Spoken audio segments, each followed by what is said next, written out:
Hey friends, today I want to talk to you about whether the gold rush for Airbnb, especially in Vancouver, maybe other markets, but let's talk Vancouver, if it's past. And the short answer is yes, I think the gold rush for easy Airbnb profits is over, but let's talk about that a little bit later because I think it's really misunderstood and there's a lot of misunderstanding of how Airbnbs should work and do work in Vancouver. Most people don't understand for running an Airbnb, you need to do it in a legal strata that allows for it, a strata that allows Airbnbs to take place. In my experience, there's many stratas that might still be turning a blind eye. Most stratas now are starting to address that through their meeting minutes and are starting to outlaw Airbnbs because they don't want, quote unquote hotels to be run out of their property. And so there's less and less buildings that allow stratas.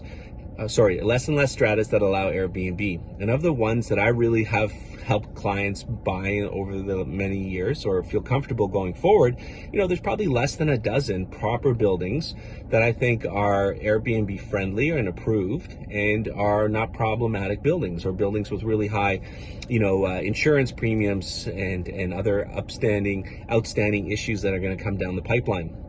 Again, I think a lot of people are running Airbnbs incorrectly. I don't think many understand that it needs to be your principal residence and you need to live there for at least 6 months of the year. And you need a license from the city of Vancouver. And so I see lots of Airbnb properties that don't have those parameters covered.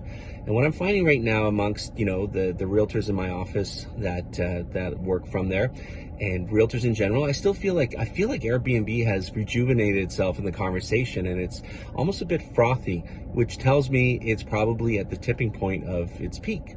I have a real feeling in my bones that the city of Vancouver is, and possibly, provincial housing rules are going to come down and affect Airbnbs even further going forward. And so I'm really cautious for any potential client or client that reaches out to me and wants to talk about Airbnbs.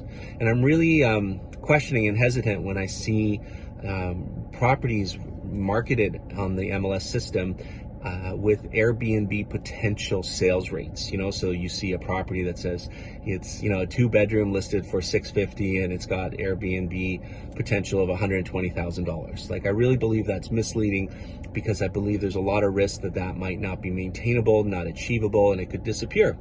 So you really got to ask yourself, what is your threshold of comfort and your degree of danger and risk you want to take on? Because there's a lot of danger associated with Airbnb from the financial perspective with if you're needing the numbers that Airbnb can provide in order to justify your investment. And also what happens if the rules change. I am talking to several prospective clients who had Airbnbs and they no longer want to run them as Airbnbs.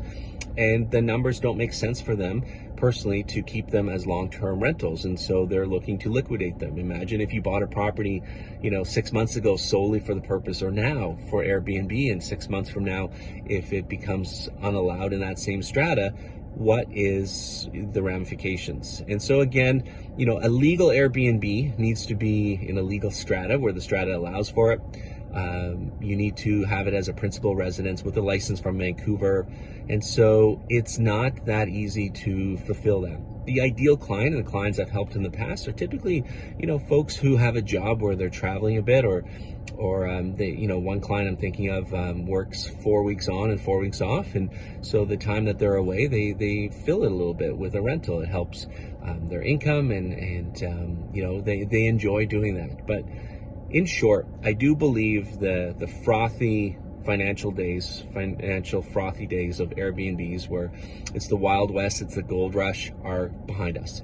And so be really careful if you're thinking of buying a property to Airbnb it, because I think it's going to get much harder, more regulated, and a lot of the rules that have been there that perhaps haven't been followed as much as one would expect, I believe are going to start getting followed. I think the city of Vancouver is starting to, track all those licenses that don't exist for Airbnbs, and sooner or later it's going to bite some people in the butt. So before you think of buying a property for Airbnb, do your homework, seek the consultation of a great realtor, and don't let the money steer you astray with your decision.